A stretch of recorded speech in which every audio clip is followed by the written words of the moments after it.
On this episode of the Turnbuckle, AEW teases a mysterious QTV. We get backstage news on why Chelsea Green missed Raw, and the Grayson Wallace-Shawn Michaels storyline takes a bizarre turn on NXT. Folks, we're running your favorite wrestling move into some wrestling news because it's time for the Turnbuckle.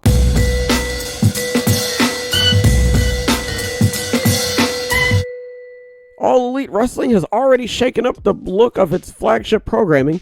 The latest episode of Dark hinted at a possible new addition to the company's programming. During the YouTube exclusive program, just after the Workhorsemen defeated Alex Sawyer and Jay Malachi, a brief video said QTV is coming soon. There was no other information given. The announcement could have to do with the Wingmen, or it could have to do with the Renegades or Lizzie and Peyton Blair, who were in the match following the announcement. Many AEW fans on Twitter suggested the announcement had to do with longtime personality QT Marshall, though there's no actual substance to these claims. Some fans simply suggested the acronym stood for Quality TV. With Dark premiering every Tuesday on AEW's YouTube channel, it is possible that QTV is a segment that will debut on Dark or Dark Elevation, but it could also debut on AEW's television programs Dynamite or Rampage. AEW does not have any recurring segments, mostly focusing on in-ring stories or interviews by broadcasters like Renee Paquette, Jim Ross, Alex Marvez, or Tony Schiavone. AEW President Tony Khan is set to make an important announcement on Wednesday night's episode of Dynamite, which could be related or unrelated to this tease.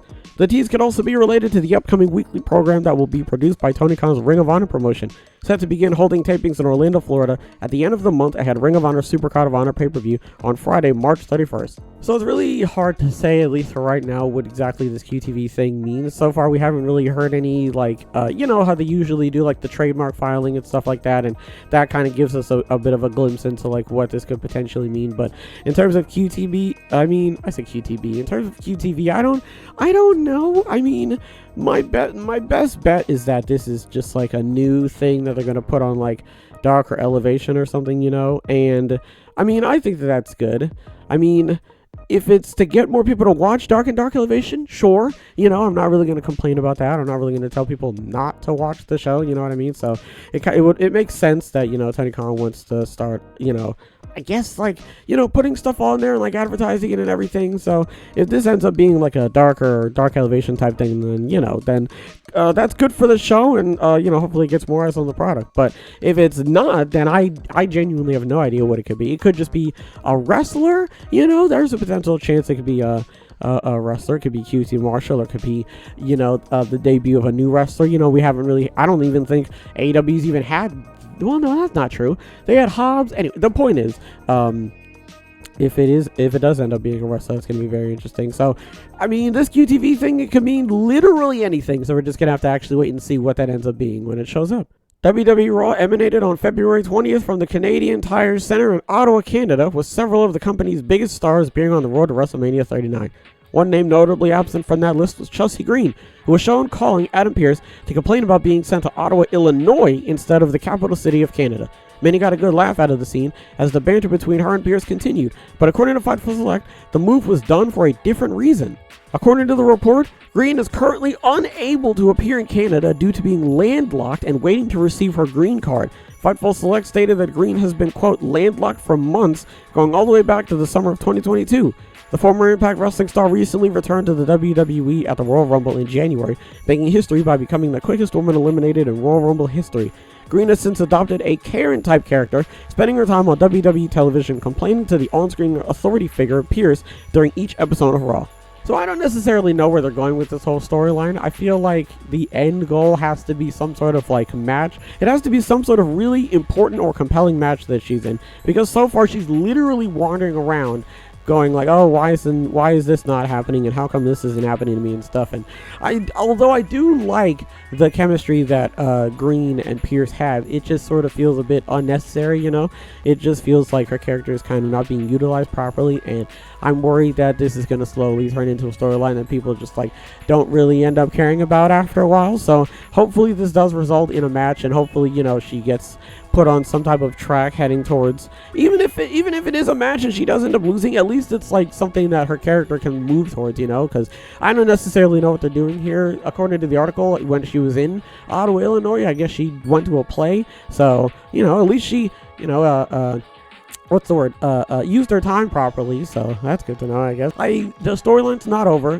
Trust the process. So we're gonna have to wait and see what they actually end up doing. Finally, we're gonna talk about Grayson Waller and the Shawn Michaels storyline taking a bizarre turn on NXT. Grayson Waller's beef with Shawn Michaels is far from over. The brash Aussie ended Tuesday's NXT broadcast by taking over the show's production truck and challenging Michaels to confront him in the middle of the ring in a few weeks. Waller caused a glitch in the television feed by scrolling around the menu options of the WWE Network/WWE on Peacock user interface before clicking on the thumbnail for Stand and Deliver.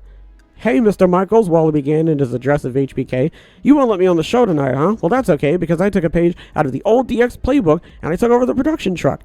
Waller then referred to himself as the new showstopper and Mr. Stand and Deliver before inviting Michaels to a face-to-face confrontation. It was later confirmed that Michaels will be interviewed by Waller on the NXT Roadblock television special on March 7th. I like where this storyline is going. This is actually a very interesting storyline. This is one of the storylines where you're just like, I don't actually know what's going to happen, and I'm okay with that, because it doesn't really seem like it's leading to a match. It more so seems like it's just leading to a very heated confrontation. And I think the only way that Michaels is going to be able to get out of this is if he gets another wrestler to wrestle for him, because I don't really think Michaels is going to be, man, that'd be great. My 12-year-old mind would just love that, if Shawn Michaels is in the ring again and he brought out his gear and everything. But I don't really think that that's going to happen. I think what they're probably going to do is they're more than likely going to have Grayson Waller smack Michaels around, right? Just, smack him up and down and, fling him all over the ring and everything like that. And then when he gets out the center block and sledgehammer, that's when, Axiom is going to come out, and then that's going to, continue. That's going to, branch off into another feud. So there's a potential chance that something like that could happen. I mean, listen, okay, never say never. There's a potential chance Shawn Michaels will be like, you know what? And he's got tearaway pants, and he's got the gear on, and he crotch chops and bows, sweet chin music, you're done, all right? I would love for that to happen. I hope that's actually what happens. You know what? Just from my own sanity, that is what is actually going to happen at Stand and Deliver. Is Stand and Deliver like at WrestleMania? Because if I remember correctly, it does happen around WrestleMania season. I thought it was like, the one where they go to the different, areas and stuff, like Brooklyn and Chicago and stuff, but I don't know. I haven't really been following NXT that closely. So yeah, I'm actually really curious to see how the storyline's going to turn out. And listen, hopefully Grayson Waller smacks him up and Shawn Michaels just sweet chin musics him out of his boots, all right? What do we talk about? I don't know what QTV is. I doubt you know what QTV is. The only person who knows is Tony Khan, and we're going to have to wait and see what that actually ends up being. I assume it's going to be something for AEW Dark and Elevation, considering the fact that it went on there, but unless it's like some sort of ooh, only you know about this, I don't know.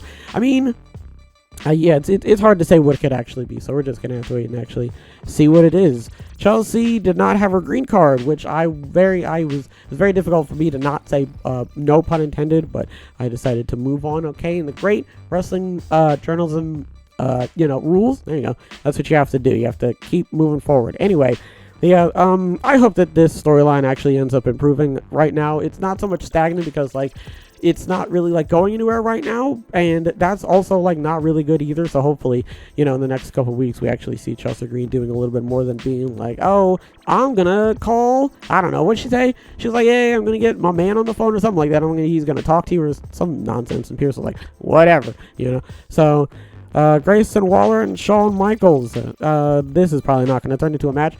That's fine. I'm not necessarily expecting it to. I'm hoping that this does actually end up turning into a different feud. Again, I don't know if Shawn Michaels is actually going to wrestle. I hope he does. That's just me, wishing upon a star. You know what I'm saying? I got to do the thing where I got to do the thing where I put a snowflake under my bed, and maybe 30 people are going to know what I'm talking about, so never mind. I'm not even going to continue on with it. So we're going to have to wait and see what our Stand and Deliver is looking like. So for right now, only thing we can do now is wait. Folks, that's going to do it for this episode. Hopefully everybody has a wonderful tonight and a wonderful tomorrow. And as always, big hugs all around.